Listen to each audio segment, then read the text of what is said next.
नमस्कार, स्वागत है आप सभी का योर स्टॉक में। मैं हूं आपके साथ कविता थपलियाल, मेरे साथ है मेरे सहयोगी प्रशांत पांडे और अगले 1 घंटे हम दोनों मिलकर आपके स्टॉक स्पेसिफिक सवालों का समाधान लेंगे हमारे एक्सपर्ट्स के जरिए। योर स्टॉक आपका शो है और इसीलिए आप अपने स्टॉक स्पेसिफिक सवाल हमसे इस शो में पूछ सकते हैं। नंबर्स आपके स्क्रीन पे हम फ्लैश कर देते हैं 9167329108। इस नंबर पर एसएमएस कीजिए अपने सवालों को, चाहे तो व्हाट्सएप भी कर सकते हैं। सोशल मीडिया पर भी हम लाइव हैं इस वक्त, अगर हमें देख रहे हैं, खासतौर से अगर आप हमें YouTube पर देख रहे हैं तो वहां कमेंट बॉक्स पे अपने स्टॉक स्पेसिफिक सवाल डाल दीजिए, क्योंकि बाजार में काफ़ी उतार चढ़ाव है और ऐसे में आप भी असमंजस में होंगे कि आपकी खरीद को लेकर आपको कैसे आगे बढ़ना है। कोई नया निवेश करना हो, पैसे लगाने हो, शॉर्ट टर्म के लिए भी लगाने हो, तो वो भी आप अपने सवाल हम तक पहुंचा सकते हैं। स्टॉक का नाम डाल दीजिएगा, किस भाव पर खरीदा है और कब तक आप इसमें रुकना चाहते हैं। बाजार का एक चेक लेते हैं और बाजार की चाल पर अपनी राय आज देंगे और दर्शकों के सवालों के जवाब देने के लिए हमारे साथ जुड़ गए हैं स्टूडियो में शरण लिनाने। शरण, आपका बहुत बहुत स्वागत है इस खास पेशकश में। और बाजार में काफी उतार चढ़ाव है, एक बाजार का चेक लेते हैं और उसके बाद आपसे जानना चाहेंगे कि आज के आपके अहम लेवल सपोर्ट के लिहाज से क्या हो सकते हैं बाजार के लिए। तो चलिए, जिस तरह का सेशन हम सब उम्मीद कर रहे थे कल रात की खबर की डेवलपमेंट के बाद, लगभग उसी तरह का सेशन दिखाई भी दे रहा है। मार्केट ब्रेड से ही अंदाजा आप लगा सकते हैं, 1580 डिक्लाइंस और 1026 यहाँ पर एडवांसेस दिखाई रहे हैं, लेकिन लगभग 114 पॉइंट की कमजोरी निफ्टी में दिखाई दे रही है। 24,600 के लेवल्स। बैंक निफ्टी आप देखिए 200 अंक टूटता हुआ 55,400 के आसपास। वहीं सेंसेक्स हम देख रहे हैं क्लोज टू 400 पॉइंट्स डाउन है, 80,625 के लेवल्स। इतना ही नहीं, अगर हम ब्रॉडर मार्केट्स देखें तो यहाँ पर भी कोई खास मोमेंटम नहीं है। निफ्टी मिड कैप 100 आप देख सकते हैं लगभग आधा % यहाँ पे टूटता हुआ दिखाई दे रहा है। इसी तरह की चाल हमें स्मॉल कैप में भी दिखाई दे रही है। सेक्टर स्पेसिफिक चाल अगर हम देखें फिलहाल तो ऑटो लगभग 1/4% कमजोर। निफ्टी आईटी आज भी यहाँ पर, कल हमने देखा था अच्छी खासी रिकवरी के साथ ये एक सेक्टर बंद हुआ था, लेकिन आज लगभग 0.5% की गिरावट यहाँ पर। काफ़ी फ्लैट पूरा PSU बैंकों का खेमा हमें फिलहाल दिखाई दे रहा है, लेकिन आप फार्मा देखिए आधे % नीचे। FMCG में हमने देखा कि गिरावट यहाँ दूसरे दिन भी जारी है और आज भी 0.5% की गिरावट के साथ यहाँ पे कारोबार हो रहा है। रियलिटी इंडेक्स लगभग 1.5% नीचे है और उसके अलावा एनर्जी का एक पूरा खेमा आप देख सकते हैं, यहाँ पर भी दबाव के साथ कारोबार हो रहा है। फार्मा, हेल्थ केयर, डिफेंस में भी आधे % की गिरावट है। कुछ टॉप लूजर्स जो आपके स्क्रीन पर निफ्टी के हम फ्लैश करेंगे। इन्फोसिस लगभग 1.5% नीचे फिलहाल। अदानी पोर्ट्स इंतजार रहेगा नतीजों का, लेकिन हम देख रहे हैं 1.25% की गिरावट यहाँ पर। अदानी एंटरप्राइजेस 1.25% नीचे। BEL, ICICI बैंक, RIL में भी लगभग 1% की गिरावट है। जहाँ पर फिलहाल थोड़ी खरीदारी हो रही है, हरे निशान में कारोबार हो रहा है, उसमें से निफ्टी 50 में टॉप में है इंडसइंड जहाँ पर 1.5% की तेजी। भारतीय Airtel, axis bank, Maruti Suzuki, Bajaj finance लगभग 0.5% की तेजी का आलम यहाँ पर हमें फिलहाल दिखाई दे रहा है। लेकिन शरण के साथ जुड़ते हैं। और शरण, क्योंकि आज इतना उतार चढ़ाव है बाजार में और कल तो हमने क्लोजिंग देखी 24,800 के ऊपर की थी और उसके बाद हम रात को डेवलपमेंट हुई, उसका असर बाजार की चाल पे फिलहाल दिखाई दे रहा है। लेकिन आजकल जो है ना, बाजार बहुत सारी खबरों को पचाकर आगे बढ़ने में भी सक्षम दिखाई दे रहा है, कामयाब दिखाई दे रहा है। तो फिलहाल के जो लेवल्स हैं जहाँ पे कारोबार हो रहा है, आपको बाजार किस तरह, किस और करवट लेता हुआ दिखाई दे रहा है कारोबार के आगे के सत्र में, ये बताइएगा। आपके सपोर्ट लेवल्स अब अहम क्या होंगे? तो Kavita ji, firstly good morning Prashant ji. तो निफ्टी अपने सपोर्ट पे ही है, 24,600 काफ़ी स्ट्रॉन्ग सपोर्ट है। यहाँ पे 3 या 4 बार आके निफ्टी ने अच्छी रिवर्सल दी है। ये अपना निफ्टी का 100-डे EMA भी है। अभी ऑलमोस्ट अबाउट 3 दिन एक इनसाइड डे कैंडल बन रहा है। पिछले 3 दिनों से एक रेंज में ही मार्केट ट्रेड कर रहा है। नीचे की तरफ 24,600, ऊपर की तरफ 24,750 के लेवल्स, तो उसमें ही मार्केट ट्रेड कर रहा है। मुझे लग रहा है एक बार के लिए तो 24,600 के लेवल मार्केट प्रोटेक्ट कर लेगा। अगर वहाँ से भी आपको ब्रेकडाउन मिले तो 24,400 बहुत ही स्ट्रॉन्ग सपोर्ट है। यहाँ पे आवे तो एक बार बाय ऑन डिप्स की स्ट्रैटेजी बनावे, एक अक्यूमुलेशन लेवल है। यहाँ से ही मार्केट ने एक ब्रेकआउट देखने मिला था जब मार्केट ऊपर की तरफ गया था 25,600 700 के लेवल्स। 1-2 दिन तक नेगेटिव न्यूज़ चलती है, उसके बाद वापस मार्केट में रिकवरी आ जाती है, तो डरने की कोई बात नहीं है। 24,600 काफ़ी स्ट्रॉन्ग सपोर्ट है, मार्केट वही ट्रेड कर रहा है और मुझे लग रहा है ये लेवल एक बार मार्केट होल्ड कर लेगा। बिल्कुल, तो ये है राय आपको मिलती हुई इस वक्त इंडेक्स पर। और निफ्टी जाहिर सी बात है अभी भी 24,600 के अहम अपने सपोर्ट लेवल पर टिका हुआ है और यहाँ से हमने रिवर्सल कई बार देखा है। चलिए बढ़ते हैं, आपके सवालों को शामिल करेंगे। वंदना गायकवाड़ हमारे साथ इस वक्त फोन लाइन पर जुड़ चुकी हैं। वंदना, गुड मॉर्निंग, कहाँ से बात कर रही हैं? गुड मॉर्निंग सर, मैं मुंबई से बात कर रही हूँ। बताइए क्या मदद की जाए आपकी। हाँ सर, मैंने एसबीआई का शेयर लिया है जी। और उसकी बाय प्राइस जो है वो 842 है। चलिए बढ़िया। तो अभी तो उसमें बहुत ही लॉस दिख रहा है, तो मुझे क्या करना चाहिए? ठीक है, आप कितना समय देना चाहती हैं वंदना? 6 मंथ। जी 6 मंथ। Okay okay. और कितनी क्वांटिटी में आपने ये शेयर लिया हुआ है? 800। नहीं 800 आपने लिया और 842 आपकी बाइंग है। ठीक है ठीक है जी। चलिए शरण, हमें बताइए एसबीआई 842 की इनकी बाइंग है, इनके स्तर से नीचे है ये स्टॉक का। एसबीआई में हमने एक अच्छी रैली भी देखी थी। जाहिर सी बात है बीच में बैंकिंग और एनबीएफसीज पर फोकस भी रहा। अभी तो खैर रेट कट और बाकी चीज़ों को लेकर भी निगाहें रहेंगी एमपीसी पर। इन सारे फैक्टर्स को देखते हुए और चूंकि इनका 6 महीने का नजरिया है, एसबीआई आपको लगता कैसा है? तो इनके लिए मेरा होल्ड की रेटिंग रहेगी। कंपनी ने अभी 25,000 करोड़ की क्यूआईपी की है। मैनेजमेंट की कमेंट्री भी ठीक ठाक है। आफ्टर रेट कर उसने बोला उनके क्रेडिट ग्रोथ बढ़ जाएंगे। थोड़ा मार्केट नेगेटिव है, इसके लिए स्टॉक भी नेगेटिवली रिएक्ट कर रहा है, मगर अभी अपने 200 डे ईएमए से अच्छा सपोर्ट लेके मुझे लग रहा है एक रिवर्सल दिखने को मिल रहा है। तो आप होल्ड करिए। आपका 6 महीने का वेट पीरियड है, ठीक ठाक ही है। मुझे लग रहा है आपके लेवल्स के आसपास स्टॉक आ जाएगा 830 से लेके 840 के बीच में।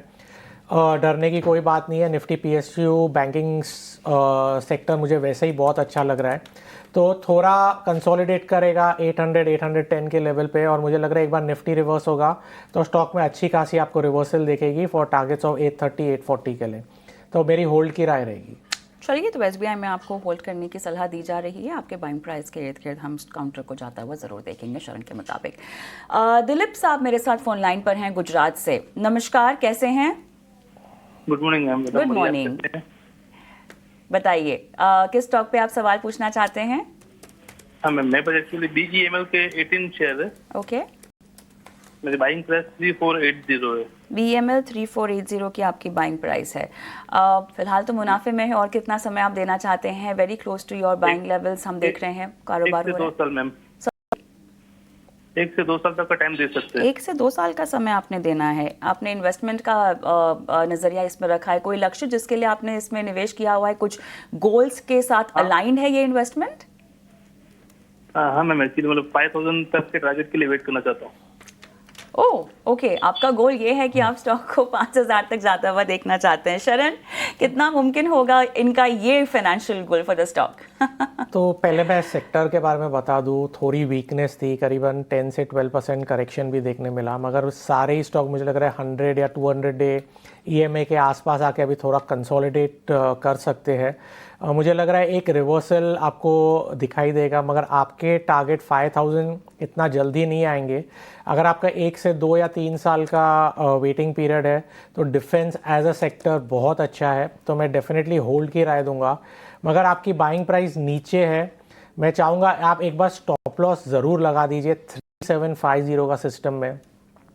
एक बार 3750 के अगर नीचे ट्रेड करता है कोई भी रीज़न के लिए, एग्जिट करिए, थोड़ा मुनाफा घर ले जाइए, मगर के लिए आपको नीचे सरों में वापस एंट्री की अपॉर्चुनिटी मिल सकती है। डेफिनेटली स्टॉप लॉस के साथ आप होल्ड कीजिए। 3750 के स्टॉप लॉस से आप होल्ड कीजिए स्टॉक को। ठीक है, तो ये है राय आपको मिलती हुई, और स्टॉप लॉस का आपको ध्यान देना होगा। पंकज रावल जी हमारे साथ फोन लाइन पर जुड़े हैं। पंकज नमस्कार, कहाँ से बात कर रहे हैं? मैं फरीदाबाद से बोल रहा हूँ सर। जय श्री राम। जय श्री राम। बताएं क्या मदद की जाए आपकी? सर मेरा क्वेश्चन है, फेडरल बैंक पे मैंने 2000 शेयर लिए थे 208 रुपए के रेट पे, और एक सोना बीएलडब्ल्यू लिए थे 460 रुपए की रेट पे 1000 शेयर। ओके, तो सर मेरे को सोना बीएलडब्ल्यू के रिजल्ट अच्छे नहीं आए, तो मुझे उसका भी थोड़ा सा बता दीजिए। अगर सोना बीएलडब्ल्यू तो हमारे रडार पे नहीं है, लेकिन फेडरल बैंक पे जरूर हम आपको राय दे देंगे। 208 रुपए की इनकी खरीद है। पंकज, हमें अपना नजरिया बता पाएंगे, क्योंकि नुकसान आपको ज्यादा हो रहा है। शॉर्ट टर्म के लिए लिया था। अभी भी आप शॉर्ट टर्म के नजरिए से ही देख रहे हैं? सर मैं ये सोच रहा था कि प्रॉफिट आ जाए, बस मैं इस वजह ठीक से है निकल ठीक जाऊं। है, चलिए चलिए। फेडरल बैंक अच्छा खासा नुकसान यहाँ पर शरण होता हुआ, और 208 की इनकी बाइंग प्राइस है। बताइए क्या सलाह होगी इनको। तो इनके लिए तो देखिए, फेडरल बैंक का भी रिजल्ट आया था, रिजल्ट ठीक ठाक आए थे, गोल्ड लोन में काफ़ी अच्छा कर रहे हैं, मगर बाकी सेक्टर्स में थोड़ी सी स्ट्रेस देखने को मिल रही है। रिजल्ट के बाद एक बार स्टॉक ने एक ब्रेकडाउन दिया, मगर अच्छी खासी रिकवरी वही दिन दिखा दी वॉल्यूम्स के साथ। तो आपकी बाइंग प्राइस थोड़ी सी ऊपर है, मुझे लग रहा है एक बार अगर मार्केट में रिवर्सल आएगा तो आपका 1 से 3 या 4 ट्रेडिंग सेशन में ही आपका भाव तो आ जाएगा, पर फिर भी काफ़ी वॉलेटाइल है मार्केट। स्टॉप लॉस ज़रूर डालिए, 185 का स्टॉप लॉस सिस्टम में डाल दीजिए। अगर 185 के नीचे गया एग्जिट कीजिए, आगे चल के हम रिव्यू कर सकते हैं। बट जिस हिसाब से चार्ट बन रहा है, मुझे लग रहा है थोड़े दिनों की आप कंसोलिडेशन देख सकते हैं। निफ्टी में अगर रिवर्सल आ गया या बैंक निफ्टी में रिवर्सल आ गया, आपका भाव 2 से 3 ट्रेडिंग सेशन में ही आ जाएगा। बैंक के फंडामेंटल्स बहुत ही अच्छे हैं और बहुत ही अच्छी बैंक है, मगर मार्केट बहुत ही वॉलेटाइल स्टेज पे है। इसके लिए स्टॉप लॉस के साथ आप होल्ड कीजिए, 185 के स्टॉप लॉस के साथ। चलिए, तो फिलहाल आपको होल्ड करने की सलाह यहाँ पे दी जा रही है फेडरल बैंक में, लेकिन हमें अब रुक करना है हमारे बेहद खास सेगमेंट की ओर। लेकिन उससे पहले मैं बता दूं कि योर स्टॉक आप हमारे चैनल के यूट्यूब पर भी लाइव देख सकते हैं। बहुत दर्शक देख भी रहे हैं। उन्हीं दर्शकों को मैं बोलना चाहती हूँ कि अगर आप अपने सवाल यूट्यूब के कॉमेंट बॉक्स में डालना चाहते हैं तो हम अभी आपके सवालों को पढ़कर शरण से हाथों हाथ आपके लिए सलाह भी दिलवा देंगे, बशर्ते कि आप अपने सवाल कॉमेंट बॉक्स में डाल दें। सवाल में आप स्टॉक का नाम डालिएगा, किस भाव पर आपने खरीदा है, कब तक आप उसमें रुकना चाहते हैं, कुछ डिटेल्स दे दीजिए ताकि शरण के पास क्लैरिटी हो कि आपको लॉन्ग टर्म शॉर्ट टर्म के लिहाज से वो राय दे, सलाह दे। बढ़ते हैं और वक्त हो गया हमारे खास सेगमेंट ऑप्शंस के चैंपियन का।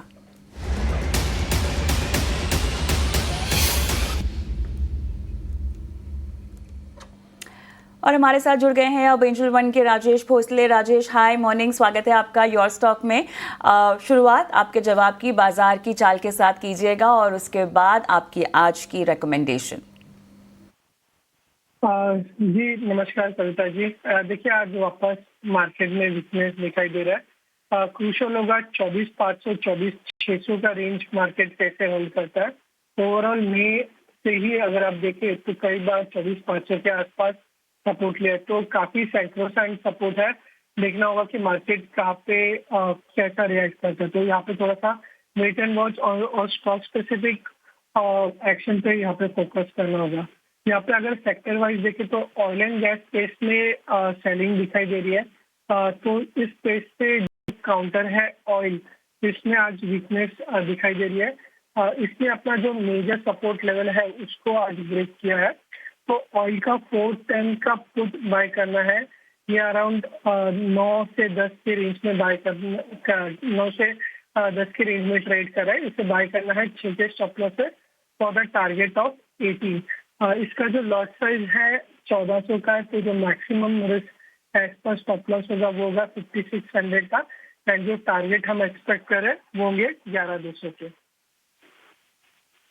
तो चलिए, यहाँ पर आपकी राय में आप ऑयल इंडिया आज रेकमेंड कर रहे हैं, मुनाफा 11,200 का और नुकसान जो आपने आंका है लगभग 5,600 का। बहुत बहुत धन्यवाद राजेश जी आज अपनी राय दर्शकों को देने के लिए। और इसी के साथ साथ डिस्क्लेमर भी फ्लैश कर देते हैं क्योंकि एफएनओ ट्रेडिंग में जोखिम इन्वॉल्व होता है, लिहाजा आपको थोड़ी सतर्कता सावधानी यहाँ पर बरतनी चाहिए। हम आगे बढ़ते हैं और यूट्यूब के जरिए सूरज माने का सवाल लेते हैं और इन्होंने महाराष्ट्र सोलापुर से अपना सवाल भेजा है। ओके, इनकी बाइंग प्राइस जीएमडीसी में ये बता रहे हैं लगभग 409 की है, क्वांटिटी शरण 218 की है और इसी में पूछ रहे हैं कि फ़िलहाल सेल करें या होल्ड करें। एक नियर टर्म आउटलुक आप उनको बताइएगा। ख़रीद भाव 409 का है। शॉर्ट टर्म के लिए अगर आप इनको सलाह दे रहे हैं रुके रहने की शरण, तो किस स्टॉप लॉस के साथ देंगे और क्या टारगेट्स के लिए इनको रुकना चाहिए? तो स्टॉक में काफ़ी अच्छी खासी अक्यूमुलेशन देखी गई है पिछले 2 से 3 हफ्ते में। स्टॉक डिसेंट लेवल्स पे है, डिस्पाइट निफ्टी गिरावट के स्टॉक एक अपना पोजीशन होल्ड कर रहा है। तो स्टॉक डिसेंट लग रहा है, मुझे लग रहा है अपना पिछला स्विंग हाई रिटेस्ट कर सकता है 450 से 460 के बीच में। तो डिसेंट है, स्टॉक बने रहिए, मगर स्टॉप लॉस ज़रूर सिस्टम में डाल दीजिए 380। अगर 380 के लिए कोई भी टाइम नीचे ट्रेड करता है एग्जिट लेके निकल जाइए, फिर आगे चल के रिव्यू कर सकते हैं। मगर मुझे जिस हिसाब से स्टॉक दिख रहा है, मुझे नहीं लग रहा है स्टॉप लॉस आएगा। आप काफ़ी अच्छा लग रहा है फॉर टारगेट्स ऑफ 450। चलिए, तो स्टॉक बेहतर लग रहा है, फिलहाल बने रहने की आपको सलाह। सुरेश मोदी जी को अपने साथ जोड़ते हैं सूरत गुजरात से। सुरेश जी नमस्कार, पूछिए अपना सवाल। नमस्कार सर। सर मेरे पास डिक्सन का शेयर है और 3500 के एवरेज से लिया है। ओके। और मुझे 2 साल तक तो मैं रखने चाहता हूँ, तो उसका फ्यूचर क्या है सर? ठीक है, एक बार फिर से भाव बताएंगे आप?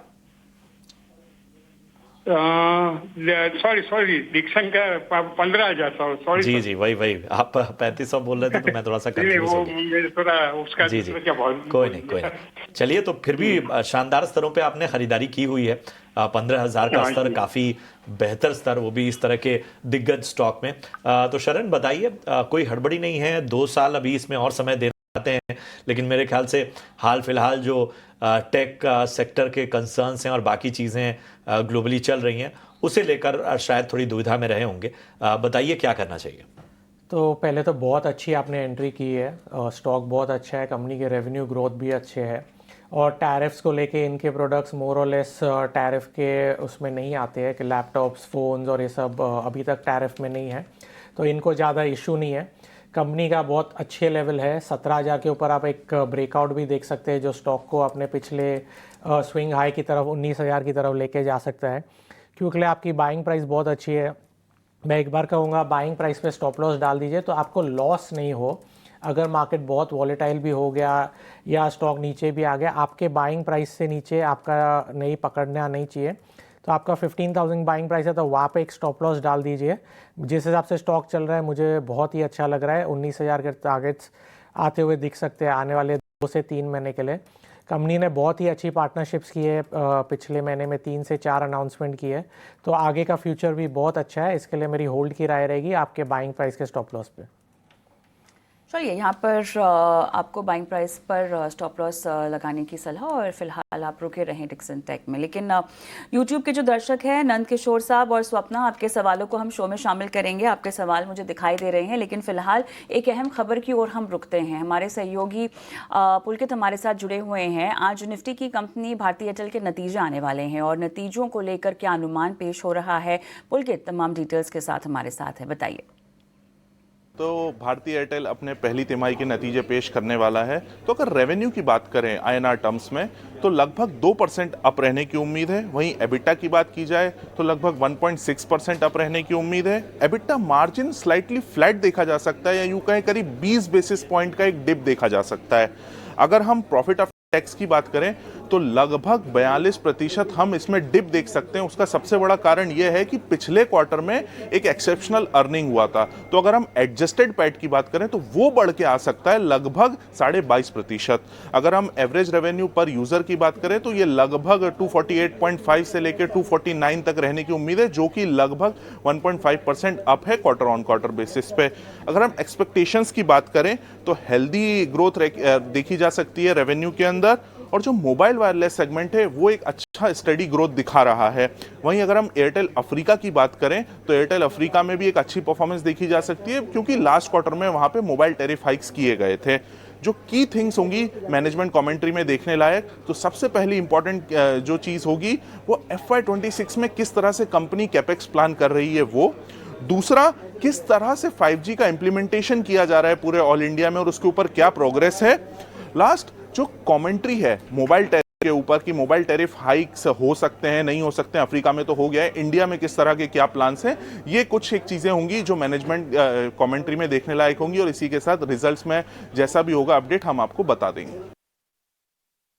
पुलकित, नज़र रहेगी नतीजों पर और आपसे फिर जुड़ेंगे और नतीजों के बारे में और जानकारी लेंगे। लेकिन फिलहाल चलते हैं शरण के पास। और शरण, आपका आकलन क्या कहता है, जिस तरह की उम्मीदें हैं किस हद तक आपको लगता है कि ये नतीजे खरे उतरेंगे अनुमान पर? भारती एयरटेल की बात करें तो काफ़ी अच्छी लग रही है company, decent set of numbers ही एक्सपेक्टेड है। आई थिंक आउट परफॉर्मर रहा है इन टर्म्स ऑफ टेक्निकल, मुझे लग रहा है आउट परफॉर्म ही करता हुआ चलेगा। इनके एवरेज रेवेन्यू पर यूज़र भी बढ़ते हुए चल रहे हैं, और मुझे लग रहा है 1 या 2 हाइक आपको आते हुए दिख सकते हैं आने वाले 3 से 6 महीने लगा, तो कंपनी के लिए ओवरऑल पॉजिटिव है।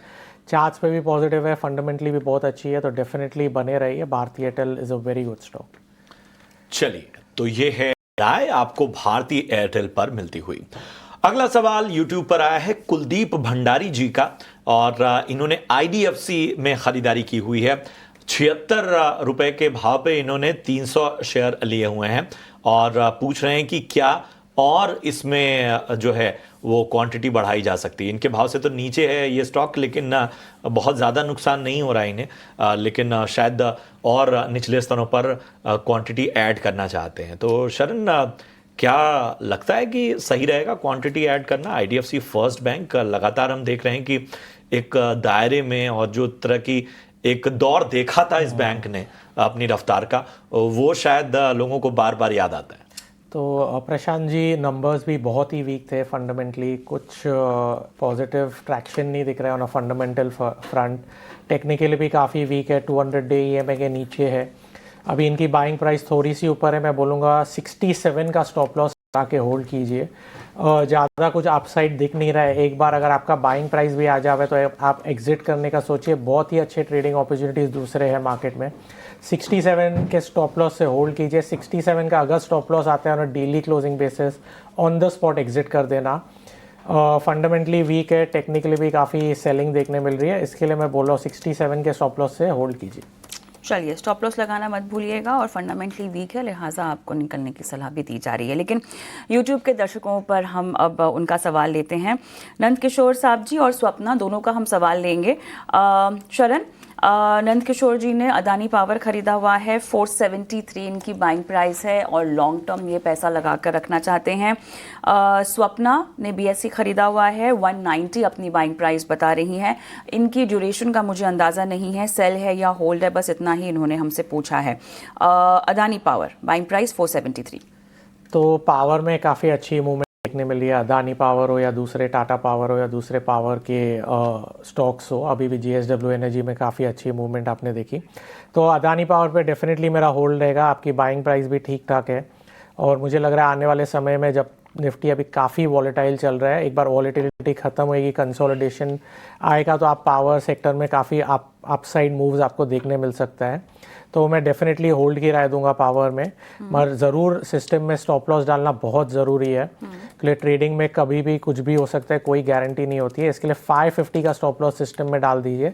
550 के स्टॉप लॉस से आप होल्ड कीजिए। सेक्टर बहुत अच्छा है, स्टॉक भी बहुत ही पॉजिटिव है।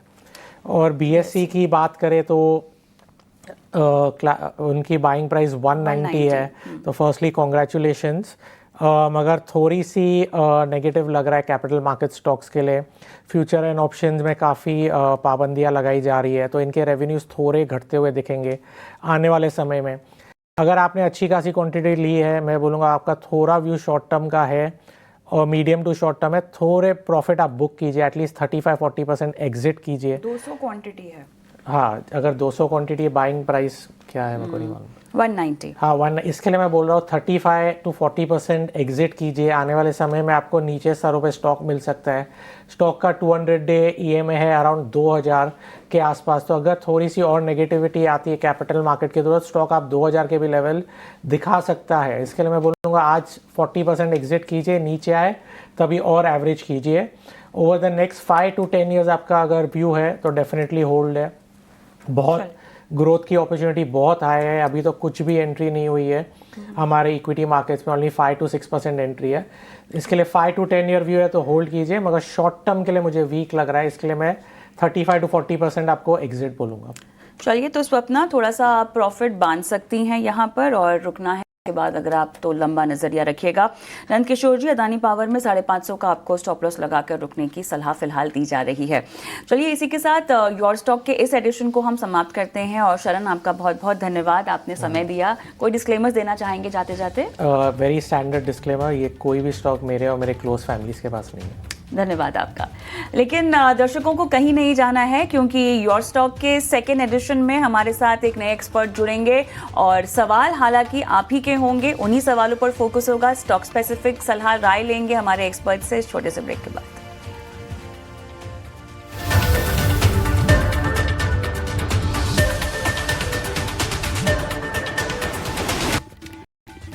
स्वागत है एक बार फिर से आप सभी का योर स्टॉक में, एक ऐसा शो जहां पर हम फोकस करते हैं आपके स्टॉक स्पेसिफिक सवालों पर।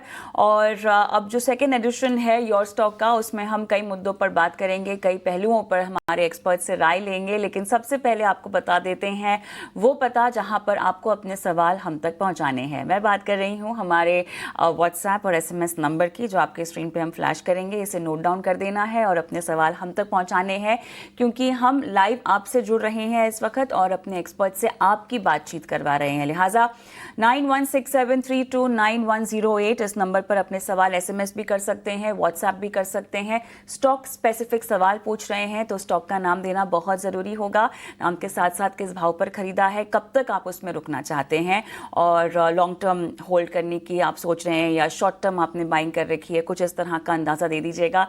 साथ ही कोई नई खरीद करना चाहते हैं उसके बारे में भी आप हमसे सलाह हमारे के जरिए ले सकते हैं। सोशल मीडिया पर भी हम लाइव हैं, यूट्यूब के बहुत दर्शक अपने सवाल डाल रहे हैं। लिहाजा अगर आप भी पूछना चाहते हैं तो तमाम डिटेल्स जो कि आप व्हाट्सएप के जरिए भेज रहे हैं, उसी तरह की जानकारी आप अभी यूट्यूब के कमेंट बॉक्स में भी डालकर दे दीजिएगा, ताकि हमारे एक्सपर्ट्स आपको सलाह दे सकें, स्टॉक स्पेसिफिक राय दे सकें। और हमारे साथ खास मेहमान भी जुड़ेंगे, लेकिन उससे पहले बाजार का एक चेक हम ले लेते हैं, जहां पर क्लियरली उतार चढ़ाव के साथ 24,600 को होल्ड करने की कोशिश फिलहाल बाजार कर रहा है। और 100 अंकों की कमजोरी निफ्टी में दिखाई दे रही है, 370 पॉइंट्स डाउन। सेंसेक्स लगभग आधे % की कमजोरी के साथ कारोबार कर रहा है। बैंक निफ्टी आप देखिए लगभग 200 अंकों की कमजोरी के साथ 55,424 के लेवल्स। मार्केट ब्रेथ में डिक्लाइंस का खेमा फिलहाल ज़्यादा मजबूत हमें दिखाई दे रहा है। अक्रॉस सेक्टर्स हम देख रहे हैं कि लाल निशान में कारोबार हो रहा है, खासतौर से अगर हम FMCG देखें, जहां पे एक लंबा अच्छा खासा स्ट्रीक हमने गेनिंग का देखा था, लेकिन उसके बाद अब ये भी दबाव में दिखाई दे रहा। और मैरिको भी हम देख रहे हैं दबाव के साथ कारोबार कर रहा है। डाबर, नेस्ले जैसे पैक्स में भी हम देख रहे हैं कि आज गिरावट है। इंडेक्स वाइज भी आप देख सकते हैं लगभग आधे % की गिरावट के साथ यहाँ पे कारोबार हो रहा है। इतना ही नहीं, अगर आप आज IT को देखें तो यहाँ पर आज दबाव लगभग इंडेक्स वाइज आधे से 0.5% इंडेक्स भी कमज़ोर है। ब्रॉडर मार्केट्स में भी हम देख रहे हैं कि आज कमज़ोरी है, लगभग आधे से 0.5%। मिड कैप 100 और स्मॉल कैप 100 में भी देख रहे हैं कि आज कमज़ोरी छाई हुई है। और रियलिटी इंडेक्स लगभग 1.5% यहाँ पर टूटता हुआ हमें दिखाई दे रहा है। काफ़ी कुछ स्टॉक स्पेसिफिक एक्शन है नतीजों के चलते और खबरों के चलते, जहां पर हम ब्लॉक डील क्योंकि डिस्काउंट पर हो गई है पेटीएम की, तो हम देख रहे हैं स्टॉक में 1% के करीब की गिरावट है। और 2.9% इक्विटी का बड़ा सौदा यहाँ पर फिलहाल होता हुआ हमने देखा है, क्योंकि अलीबाबा की कंपनी ने 5.84% हिस्सा जो है अपना बेच सकती है। इस खबर के चलते हमें जो है आज कमजोरी इस काउंटर पर आती हुई दिखाई दे रही है। तो आगे इस पर विस्तार से बातचीत करेंगे, एक्सपर्ट भी हमारे साथ जुड़ेंगे हैं। GM फाइनेंशियल सर्विसेज के अक्षय भागवत हमारे साथ जुड़ गए हैं। अक्षय हाय, स्वागत है आपका योर स्टॉक में। और शुरुआत बाजार की चाल के साथ करेंगे और उसके बाद दर्शकों की ओर भी हम रुख करेंगे। फिलहाल सपोर्ट लेवल्स के इर्द गिर्द ही घूम रहा है बाजार, क्या कहेंगे? जी गुड मॉर्निंग कविता और गुड मॉर्निंग प्रशांत। तो बिल्कुल अगर आप 3-4 दिन का प्राइस एक्शन देखें तो 24,600 24,700 इस रेंज में हम काफ़ी उथल पुथल देख रहे हैं बाजार में। थोड़ा न्यूज़ ड्रिवन है, क्योंकि कल तक तो सपोर्ट होल्ड करा था, पर जो ओवरनाइट न्यूज़ आया US ने वापस टैरिफ बढ़ाने की जो बात की है, उसके चलते मार्केट वापस एक नेगेटिव रिएक्शन दे रहा है। तो कुल मिला के 24,550 24,600 इस लेवल को खास इंपॉर्टेंस आपको शॉर्ट टर्म ट्रेडिंग के लिहाज से देना पड़ेगा। इन केस ये सपोर्ट ब्रेक करता है तो 24,350 से 24,400 तक डाउन साइड देखने को मिल सकता है। तो फिलहाल नो ट्रेडिंग जोन में है, सपोर्ट होल्ड करने की कोशिश कर रहा है। तो ट्रिगर पॉइंट रहेगा, अगर आपका सपोर्ट 24,550 ब्रीच करेगा तो सेल ट्रिगर होगा, और अगर 24,750 ब्रीच करेगा तो वापस मोमेंटम बाजार में लौट सकता है। तो ये लेवल्स ब्रेक करने के लिए वेट करेंगे अगर आप शॉर्ट टर्म ट्रेडिंग की पोजीशंस बनाना चाहते हैं। ठीक है, तो ये है राय आपको इस वक्त मिलती हुई। इन सब के बीच में चलिए बहुत सारे जो सवाल हैं वो हमारे पास आ रहे हैं। श्रीकांत जी हमारे साथ इस वक्त बने हुए हैं। श्रीकांत जी गुड मॉर्निंग, कहाँ से बात कर रहे हैं? नमस्ते सर, मैं गुलबर्गा से बात कर रहा हूँ। जी पूछिए, क्या जानना चाहते हैं? कौन सा स्टॉक लिया आपने? कर्नाटक। मैं BEL का शेयर लिया सर 1 साल पहले।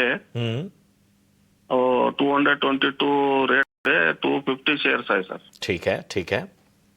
उसका क्या करना चाहिए? प्रॉफिट बुक करना, क्या होल्ड करना, क्या करना, बोलिए। चलिए, आपको कोई जल्दबाजी तो नहीं है पैसे निकालने की? नहीं सर, मेरा वो इन्वेस्टमेंट है सर, अभी चलिए। 2-3 साल तक चलता है। चलिए, बढ़िया।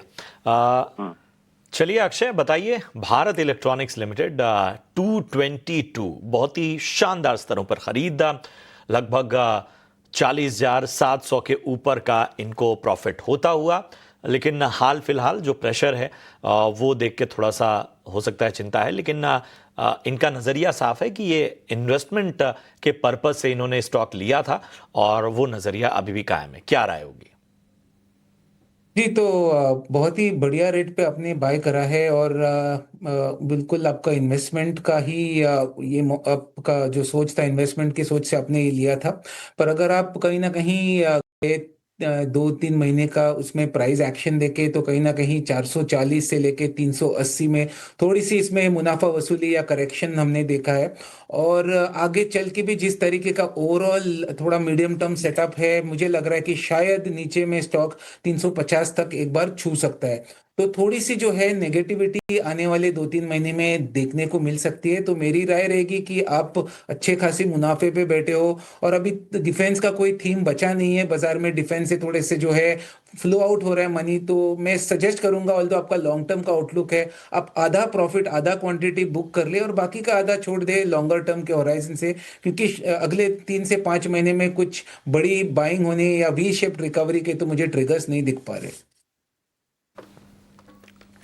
चलिए आगे बढ़ते हैं और ललित पडालिया का सवाल हम लेते हैं। मेरे ख्याल से शायद इन्होंने यूट्यूब पर भी अपना सवाल डाला था, लाइव भी हमारे साथ हैं। सर नमस्कार। नमस्कार मैडम, नमस्ते। कैसे हैं आप? मैं बिल्कुल ठीक सर। आपका सवाल यूट्यूब पे भी आ रहा है, मैं पढ़ रही थी, लेने ही वाले थे। बताइए कैसे आपकी सहायता कर सकते हैं? 450 शेयर हैं at the rate of 141। Okay.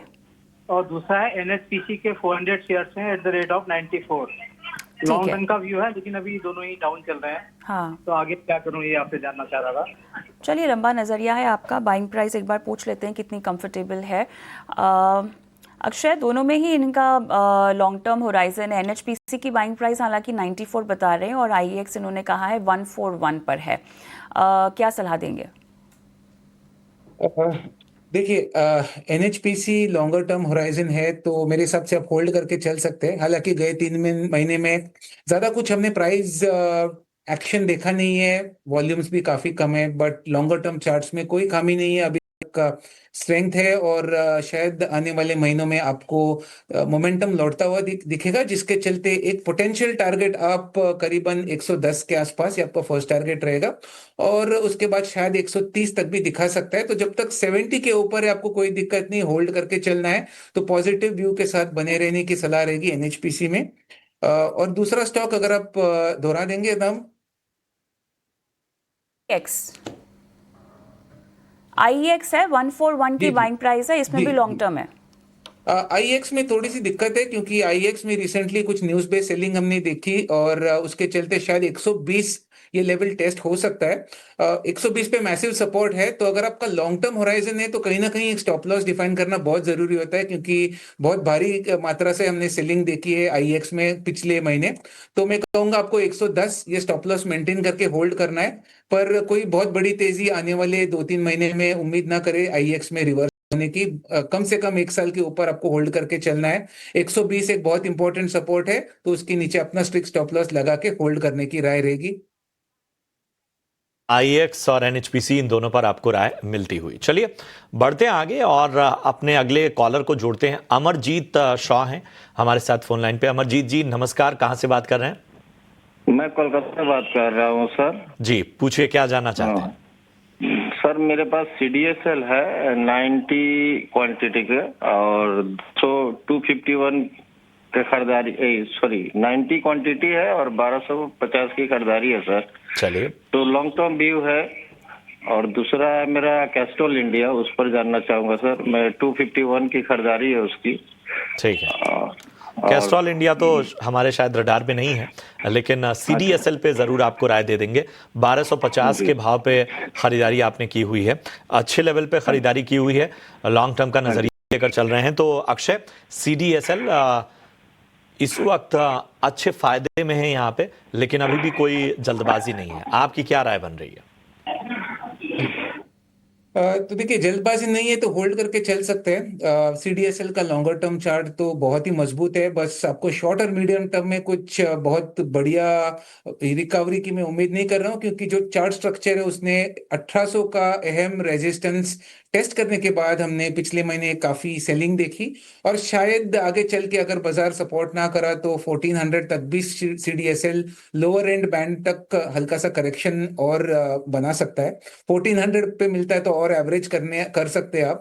कुल मिला के लॉन्गर टर्म अभी भी पॉजिटिव है, पर मिनिमम 1 ईयर प्लस के होल्डिंग से आपको चलना है, तो होल्ड करने की राय रहेगी। CDSL में लॉन्गर टर्म पॉजिटिव है, 1400 आपका सपोर्ट बनेगा और 2000 एक रेजिस्टेंस है। ये दो लेवल को आपको मन में रख के चलना है।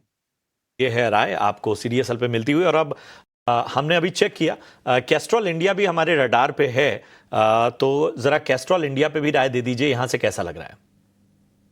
जी, कैस्ट्रॉल इंडिया का अगर आप प्राइस स्ट्रक्चर देखें तो सिमिलर है। शॉर्ट मीडियम टर्म अगले 3-6 महीने में बड़ी रेंज में रहने की उम्मीद है, क्योंकि वॉल्यूम्स काफी डल होते जा रहे हैं। 200 का सपोर्ट और 240 का रेजिस्टेंस, ये रेंज में भाव सीमित होने के संकेत दिख पा रहे। लॉन्गर टर्म का सिनेरियो अलग होगा, बट लॉन्गर टर्म मींस कम से कम आपको 1.5-2 साल प्लस के होराइजन से होल्ड करके चलना है। तो शॉर्ट टर्म या मीडियम टर्म के लिए 170 बहुत ही अहम लेवल रहेगा। जब तक 170 के ऊपर है आपको कैस्ट्रॉल होल्ड करके चलना है। पर होल्ड कर चलने की सलाह दी जा रही है। जिग्नेश साहब फोन लाइन पर हमारे साथ हैं। Sir good morning. Good morning madam. बताइए, बाटा खरीद रखा है आपने? हाँ जी मैडम, मैंने बाटा लिया हुआ है, क्या करना है वो पूछना था। अभी 1205 में लिया हुआ है, लॉन्ग टर्म इन्वेस्टमेंट है मैंने। ठीक है, बाटा लॉन्ग टर्म 1205 में आपने लिया हुआ है, फिलहाल आप घाटे में भी हैं लेकिन और रुकना भी चाहते हैं। 1182 के आसपास की बाइंग प्राइस है। अक्षय, थोड़ा सा नेक्स्ट 6 मंथ्स अगर हम देखें तो कोई स्टॉक में रिवाइवल और इनके बाइंग प्राइस के करीब क्या आने की गुंजाइश?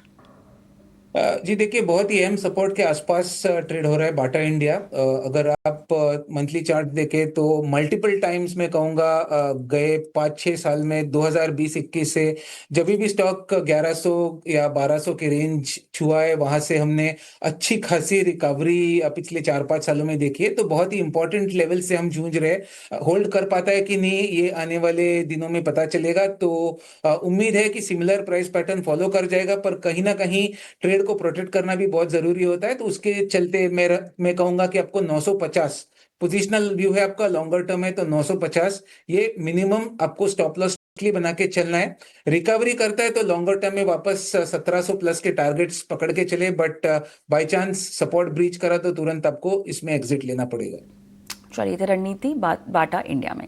लेकिन हम रुक करते हैं अहम खबर की ओर। अगर आपका कोई शेयर या डिविडेंड फंसा हुआ है और उसे क्लेम करने में आपको दिक्कत भी हो रही है, तो अब आपकी ये चिंता दूर होने वाली है, क्योंकि क्लेम की प्रक्रिया को आसान बनाने के लिए सरकार नया IEPFA पोर्टल लॉन्च करने जा रही है, जिसके ज़रिए आप अपना काफ़ी हद तक आसानी से क्लेम कर पाएंगे। बहुत सारा ऐसा पैसा है जो गुम हो चुका है। अगर हम डिविडेंड्स की बात करें या ऐसे बहुत सारी रकम है जो शायद निवेश हो चुकी है किसी स्टॉक में, वो गुम हो चुकी है, आप उसका पता नहीं लगा पा रहे हैं, वो क्लेम नहीं कर पा रहे हैं, तो अभी आसानी से होगा, क्योंकि IEPFA पोर्टल जो है घर बैठे आप ये पैसा क्लेम कर सकते हैं। लगभग 114 करोड़ से ज्यादा शेयर और डिविडेंड अब भी अनक्लेम्ड है, और इस प्रक्रिया के जरिए सरकार की मंशा है कि लोगों तक आसानी से ये पूरा काम कराया जा सके। छोटे अमाउंट्स की रकम को आसानी से दरअसल आप क्लेम कर सकते हैं, और कई सारे यहाँ पर बदलाव किए गए हैं। पोर्टल में अगर आप अर्जी देना चाहते हैं तो उस पर डॉक्यूमेंटेशन कम कर दिए गए हैं, और जो प्रोसेस है उसको आसान बनाने के लिए एक कॉल सेंटर की योजना भी यहाँ पर शुरू करने की योजना भी है, जहाँ पर फ़ोन के ज़रिए आपको जानकारी मिल सकती है कि जो आपका गुम हुआ पैसा है है, अगर आप क्लेम करना चाहें तो क्या वो आपको मिल पाएगा या नहीं, या वो रकम क्लेम करने लायक है या नहीं। अब थोड़ा सा आपको बता देते हैं कि IEPFA पोर्टल है क्या। मिनिस्ट्री ऑफ कॉर्पोरेट अफेयर्स और IEPF ने मिलकर ये एक पोर्टल लॉन्च किया है जहां पे शेयर और डिविडेंड क्लेम की प्रक्रिया को आसान बनाया जाएगा। निवेशकों के लिए ज्यादा पारदर्शिता होगी। डिजिटल ट्रैकिंग की सुविधा यहाँ पर एक बहुत बड़ा एड ऑन फीचर है जिसके जरिए आप ये पैसा जो है, ये क्लेम जो है आप कर सकते हैं। अमाउंट की अगर हम बात करें, 1 लाख करोड़ से ज्यादा की रकम पड़ी हुई है। डिविडेंड्स खास तौर से हम देख रहे हैं कि इतने बड़े अमाउंट में अनक्लेम पड़े हुए हैं। 7 करोड़ से ज़्यादा निवेशक प्रभावित हैं और जिनका पैसा फंसा हुआ है। कैसे आपको क्लेम करना है हम बता देते हैं। तो IEPFA पोर्टल पर आपको जाना होगा, जो डॉक्यूमेंट्स मांगे गए हैं वो आपको अपलोड करने होंगे। एक क्लेम फॉर्म होगा जो आपको भरना होगा, भरने के बाद वो क्लेम फॉर्म को अपलोड करना होगा, यानी आपको डिजिटली उसको जमा करना होगा। और उसके बाद जो स्टेटस है, एक बार अप्रूव हो जाए आपका क्लेम, यानी आपको पैसे मिल रहे हैं, लेकिन ये आपको ऑनलाइन चेक करते रहना होगा। लिहाजा जो क्लेम स्टेटस है वो आप ऑनलाइन ज़रूर चेक करते रहें। तो क्लियरली यहाँ पर आपकी पूरी संपत्ति जो कि गुम हो चुकी है वो ही आपको देने की कोशिश की जा रही है। कुछ एक्सपर्ट से जो बातचीत हुई है उन सभी का ये कहना है कि किसी ने शेयर खरीदे हो और पता करना हो तो अपने पैन, आधार, पुराने निवेश से जुड़े रिकॉर्ड आपको देख लेने होंगे। इतना ही नहीं, मौजूदा निवेश में भी अगर आप चाहते हैं कि आपका मौजूदा निवेश भी गुम ना हो तो नॉमिनीज को जरूर आपको अपडेट करना है। ऑलराइट, तो ये अहम खबर के बाद वक्त हो गया है एक छोटे से ब्रेक का। ब्रेक के उस पार योर स्टॉक में आपके सवालों के जवाब दिए जा रहे हैं, बने रहें।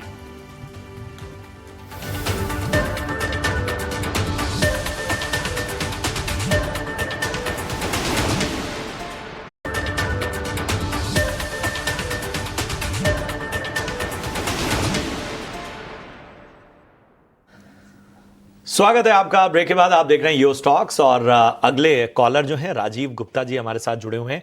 राजीव जी नमस्कार, कहां से बात कर रहे हैं? नमस्कार जी, मैं जयपुर से बात कर रहा था। मैंने टाटा मोटर लिए हैं आज ही 652 में। 652 में आज ही आपने लिया है, तो शॉर्ट टर्म का नजरिया आपका या लॉन्ग टर्म का? शॉर्ट टर्म है। शॉर्ट टर्म का, फिर भी एक स्पेसिफिक टाइम कितने महीने देना चाहते हैं? अबाउट अ वीक और सो। अरे काफी छोटा नजरिया आपका।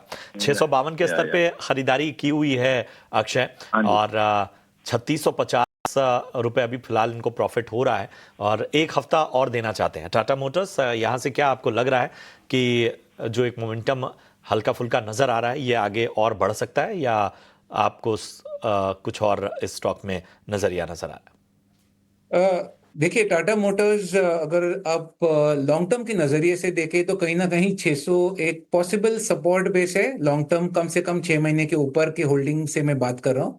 तो मेरा मानना है कि 600 का सपोर्ट रिस्पेक्ट कर जाएगा स्टॉक, वहां पे बेस बनने के पूरे संकेत दिख पा रहे। पर रिकवरी कितनी तेजी से होगी वो थोड़ा सा क्वेश्चन मार्क है। पर आपने अच्छे स्तर पे एंट्री किया है, आप कम से कम 1 साल के ऊपर से होल्ड करें तो आप 800 के टारगेट गिन के चले। तो ये पोटेंशियल टारगेट है 800, जिसको आपको साल भर के ऊपर के होल्डिंग से बना के चलना है। फिलहाल 600 एक अच्छा सपोर्ट है और होल्ड करने की सलाह रहेगी टाटा मोटर्स में। चलिए, तो यहाँ पर अहम सपोर्ट लेवल्स के आसपास, लिहाजा आपको होल्ड करने की सलाह दी जा रही है। रितेश मेहरोत्रा का मैं सवाल लूँगी। उत्तर प्रदेश से इन्होंने सवाल अपना यूट्यूब पर भेजा है और CDSL में इन्होंने खरीदारी कर रखी है अक्षय। इन्होंने जो है लंबा नज़रिया रखा हुआ है, 1238 की इनकी बाइंग प्राइस है और ऐड करना चाहते हैं क्योंकि लंबा नज़रिया है। तो इसमें ये इस लेवल पर पूछ रहे हैं कि क्या ऐड भी किया जा सकता है, बताइए। जी, तो जैसे हमने इस शो में CDSL के लेवल डिस्कस करे थे, लॉन्गर टर्म चार्ट्स काफी तेज है और अगर आप ऐड करना चाहे तो 1400 ये एक अच्छे स्तर होंगे। अगर वो डिप बाय चांस आपको मार्केट के वोलेटिलिटी में आने वाले दिनों में मिल जाए तो उस लेवल पे आप बिल्कुल CDSL एवरेज कर सकते हैं। लॉन्गर टर्म में चार्ट स्ट्रक्चर काफी मजबूत है और होल्ड करके चले, ये सलाह है। ओवरऑल चार्ट में 1300 का सपोर्ट जोन है जिसको स्टॉक रिस्पेक्ट करेगा, ये हमारा मानना है। और शायद पोटेंशियली 1900 के ऊपर जो ब्रेकआउट जोन है उसको ब्रेकआउट आने वाले दिनों में करेगा, जिसके चलते 2200 के टारगेट खुल सकते हैं। तो ये है राय आपको मिलती हुई। इन सब के बीच में ज़रा बाजार को भी बीच बीच में देखना ज़रूरी है। आप देखिए कि 24,650 के पास बाजार इस वक्त कहीं ना कहीं टिकता हुआ और लगभग 80 अंकों की गिरावट हमें निफ्टी में इस वक्त देखने को मिल रही है। अभी भी बाजार लाल निशान में ही है। बैंक निफ्टी में 225 अंकों की गिरावट हमें देखने को मिल रही है। 55,450 के पास इस वक्त बैंक निफ्टी नजर आता हुआ। अगर हम ब्रॉडर मार्केट की बात करें, मिड कैप और स्मॉल कैप की, तो यहाँ पे भी लाल निशान में ही कारोबार नजर आ रहा है। चलिए, तो बाजार का चेक भी हमने ले लिया और इस हिसाब से हम आगे भी बाजार में आपको रणनीति बताते रहेंगे। अक्षय, बहुत बहुत शुक्रिया करेंगे आपका इस अहम जानकारी के लिए, और इसके साथ ही आपने तमाम मार्गदर्शन किया, दर्शकों के सवालों के जवाब भी दिए, उसका भी बहुत बहुत धन्यवाद। जाने से पहले अपना डिस्क्लेमर देते जाएंगे। जी, तो डिस्क्लेमर के जो स्टॉक्स हमने शो पे डिस्कस करा है, मेरी पर्सनल होल्डिंग्स उनमें है नहीं। क्लाइंटों को हमने कुछ स्टॉक्स रिकमेंड किया होगा। बहुत बहुत धन्यवाद अक्षय, आपका शुक्रिया एक बार फिर से आपका।